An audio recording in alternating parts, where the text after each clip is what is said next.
Hello, and welcome to the John Ark Show. Today, we're going to discuss how New York City now looks more like a graveyard than an actual city. Before we begin, I want to encourage you to subscribe to our channel for free. We want you to like, comment, and follow us. We're going to have a lot of great celebrity interviews coming up, so make sure to click on that notification bell so you can be notified every time we upload a new episode. I would also like to tell you about a service called HollywoodIsCalling.com. It's a great service that allows you to purchase live phone calls from your favorite celebrities, so check them out. It's something you can purchase for yourself or for someone you care about as a gift. Prices range from $19.95 to $20.95, so try it. HollywoodIsCalling.com. Now, let's get started. Today, we're going to discuss something that everybody seems to be ignoring, and that is that New York City now looks, acts, smells, and sounds more like a graveyard than a city. First, let's begin with the obvious. If you come to Manhattan or New York City during the day, the first thing you notice is that there's almost no traffic, which is unprecedented. New York City was always famous for its 24 hours of gridlock and traffic. Not anymore. That's not the case. People who have an appointment in New York used to have to leave the house an hour or two beforehand just so they could deal with the traffic and make it to their appointments on time.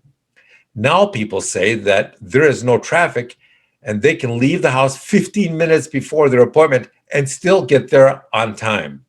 That in and of itself is amazing. The next thing you'll notice is that the tourists are gone. Both foreign and domestic tourists have disappeared. This is not just a problem for all the stores and the restaurants and the businesses who are struggling even more now without tourists to sell things to, but it puts more of a strain on the street criminals who now have far fewer people to rob and attack. So this means they are pursuing those few souls who are out and about walking the streets even more aggressively and subjecting them to more violence than ever before because of all their frustrations. It's also why old ladies are now being clubbed with hammers on a regular basis, and old men are simply being knocked out by teenagers wanting to rob them. It's everywhere. The next problem is that the police are now far less likely to appear quickly at a crime scene or even to show up. Why?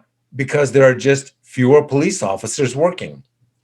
The lunatic politicians in New York have declared war on the police and passed a regulation that allows anybody to sue a police officer for any reason, and the city will no longer pay for the officer's legal expenses.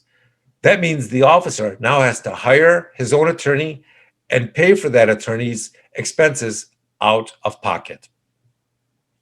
So what happens now whenever a crime occurs is that the first thing the officer thinks of when a crime occurs is this situation going to cost me my job or cause me to get sued by some crazy lunatic?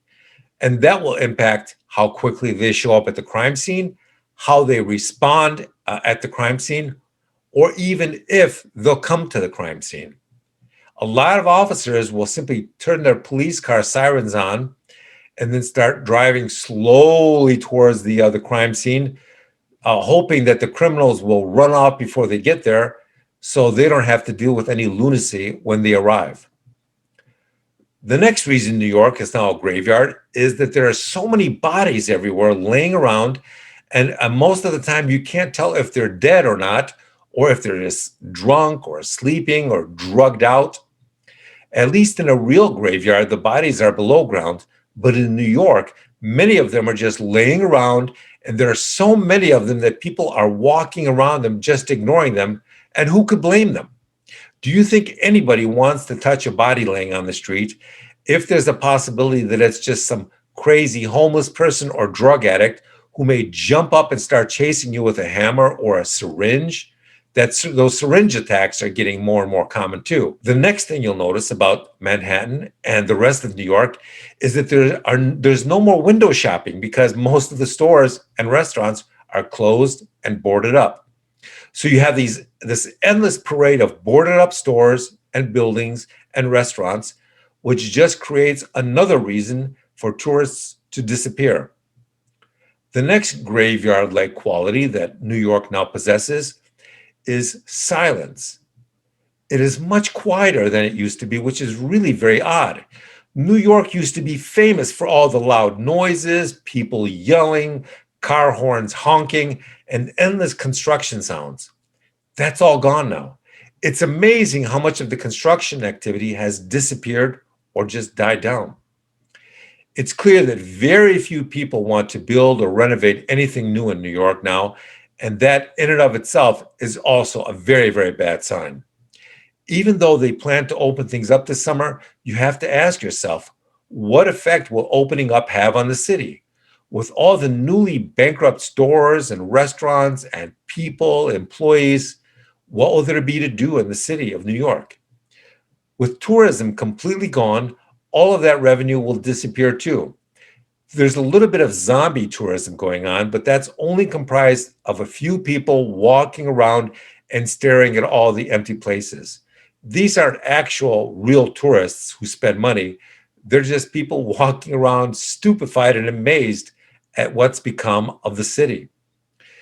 So with that, I want to thank you for watching and tell you that we're going to have more great celebrity interviews and more breaking news stories coming up in the future. So we encourage you to subscribe to our channel for free and click on the notification bell so you can get notified every time we post a new story. Thank you for watching.